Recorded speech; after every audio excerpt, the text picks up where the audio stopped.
again, and welcome to the Backbone Podcast, where common sense still makes sense in a world that is sick and only getting sicker. And as if you have not heard the news, as you can see by the scroll, the great Ozzy Osbourne has left the planet. He is gone. He's dead at the age of 76. Ozzy Osbourne dead at the age of 76. This was another part of my youth that is gone. I've seen Ozzy. I saw Ozzy and Black Sabbath together many, many times. And many people are saying that he pioneered heavy metal music. No, he and Tony Iommi invented heavy metal music. They invented hard rock. They are I don't want to say grandfathers. They are I guess grandfathers is probably right, of hard rock and metal. When the Beatles were wearing suits, when the Rolling Stones were wearing, flashy clothes, Black Sabbath came out in leather and black,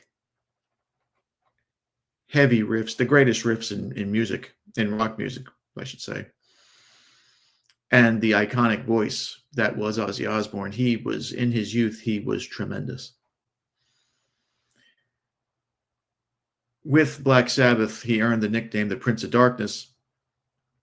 And as of right now, there is no cause of death has been given, but I'm guessing he succumbed to the Parkinson's disease that he suffered from for a few years now, since 2019.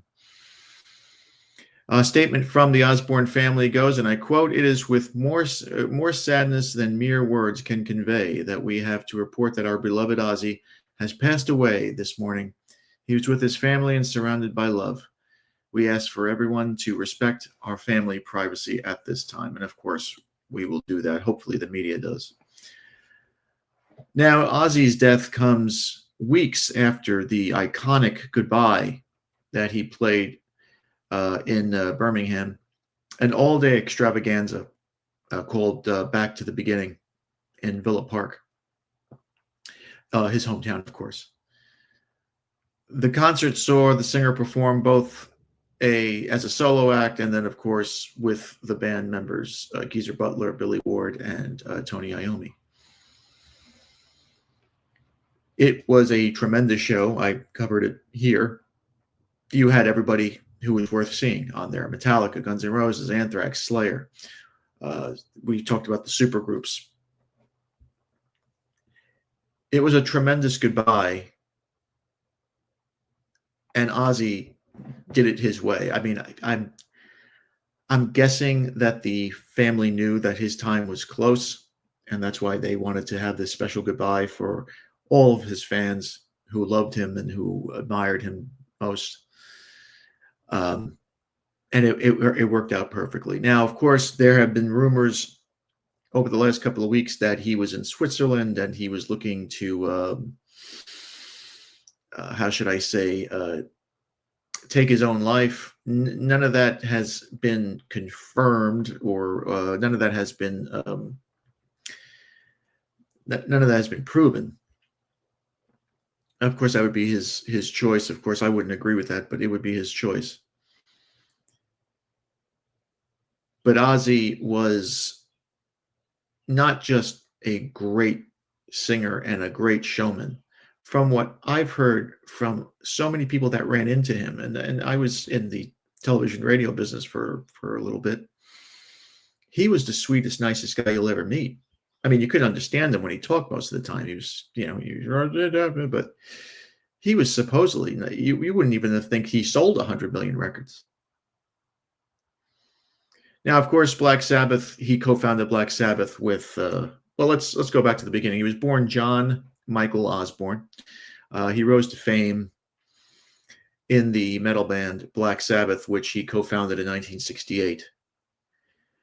They released the iconic songs like Paranoid, Iron Man, Sweet Leaf, Supernaut, War Pigs, Sabracadabra. I mean, Sabbath, Bloody Sabbath. I mean, the list goes on and on and on. And they were they were so influential that they brought so many young musicians. They influenced so many young musicians with the heavy guitar riffs and the heavy drum beats and the wonderful playing of bass by Geezer Butler,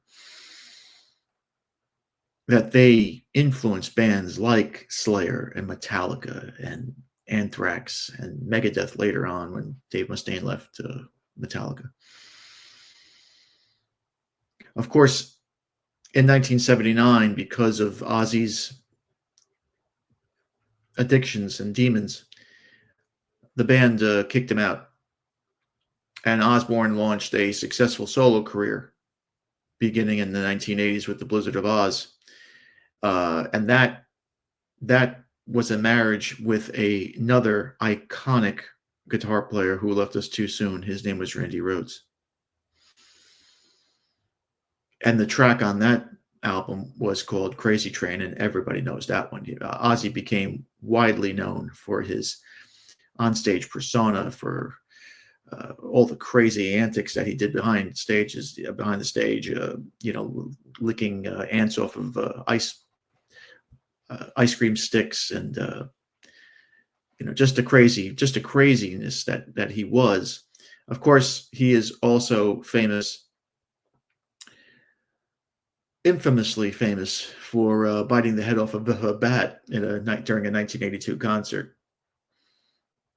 I remember him telling a story on I forget what radio station it was. I think it was with Eddie Trunk, that he had to get rabies shots after that happened. He released 13 studio albums and was inducted twice into the Rock and Roll Hall of Fame, and in 2006 with Black Sabbath, and again in 2024 as a solo artist. His collaboration with Randy Rhoads is something to behold, because he had a resurrection as an artist, as a solo artist, that he left behind Black Sabbath, which back in those days probably people didn't think was possible because he was so out of control. But he met a genius. He was so lucky in his life. I don't want to say lucky, but he was fortunate in his life to have met two genius guitar players, Iommi and Randy Rhoads. And Ozzy, of course, I had seen Ozzy a bunch of times. I think the first time I saw him was 95, 96. I think he had Zakk Wylde with him then. I might be wrong, but he had Jackie Lee. He had so many people. I went to a concert once in Madison Square Garden, and he had a guest guitarist named Steve Vai. Of course, we all know him. And to hear Steve Vai play some of those iconic songs, especially Iron Man and Mr. Crowley, was just, it was fucking phenomenal. He would rejoin Black Sabbath, of course, later on, and they would have a great tour. I went to that tour too, and they were so tight. And I tell you, at that last show, the Bringing It Back tour, the Bringing It Back show that they had at Villa Park, Ozzy, of course, looked frail, but the band, Iommi, Butler, Ward, they were tight as all hell. They were almost as tight and sharp as they were when I saw them 15, 16 years ago.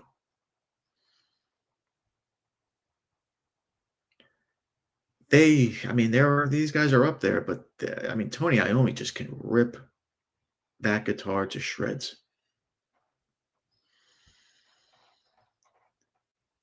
And Ozzy, as I said, had demons.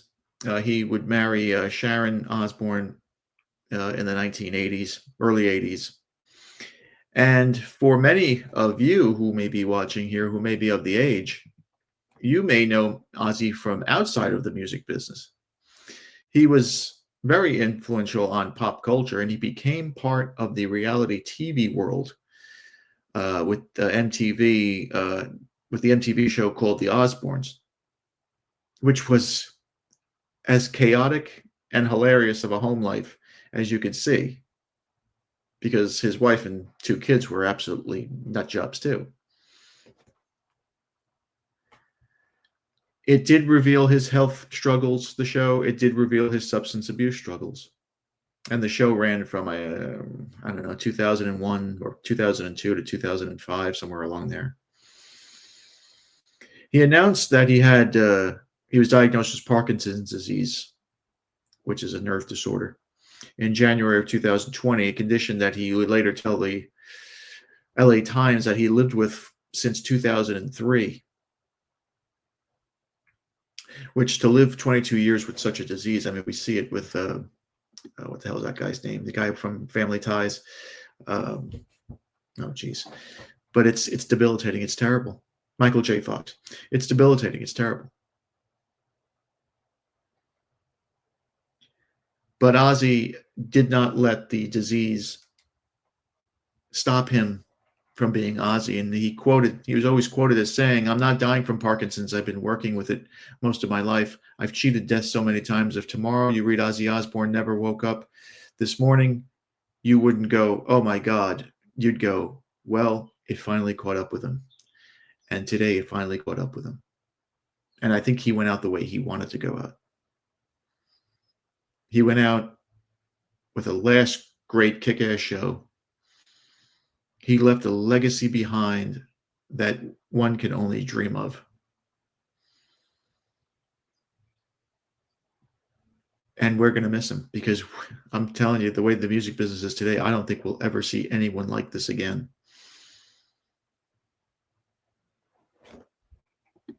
He was a fantastic performer. As I said, I saw him as a solo act a bunch of times. Of course, I went to Ozfest a million times, and I saw him with Black Sabbath. And it was always a little sad to me in the 2000s, even in the late 1990s and 2000s, when I heard that he had a beef with James Ronnie Dio, who was Ronnie James Dio, I should say, who I think is the greatest heavy metal singer ever. There was a bit of a beef there, and hopefully, as Ozzy passes the gates, and he is allowed to pass the gates, his persona was that of a madman, but he was, as I said, from some pretty good people that I know, a beautiful person inside. He is going to pass the gates and going back home to heaven. I hope that he finds peace. I know he's going to find peace. So we say good night to the Prince of Darkness, who passed away today at the age of 76. You will never be forgotten. Your music will live on forever. Your innovation with Tony Iommi as the inventor of heavy metal music will also go on. There are kids that are 3 years old who still do the I. And there are 51-year-old guys in the East Coast somewhere who still do air guitar and sing Sweet Leaf and Snowblind and Mr. Crowley and Mama, I'm Coming Home and all the rest. That's the influence. That's the impact you had on so many lives. And it's not a sad day today. It's a celebration of a man who took his shot and he made it. And now he's gone. And now he's gone. Thank you again for watching. Please like, subscribe, comment, and share. Be careful out there, my friends. Satan is always busy. Not today. Not today. Today is all about Ozzy. Because even Satan wouldn't try to steal his thunder. Be a man, have a backbone, because masculinity and common sense are worth standing up for, just like the great Ozzy Osbourne. We'll see you later.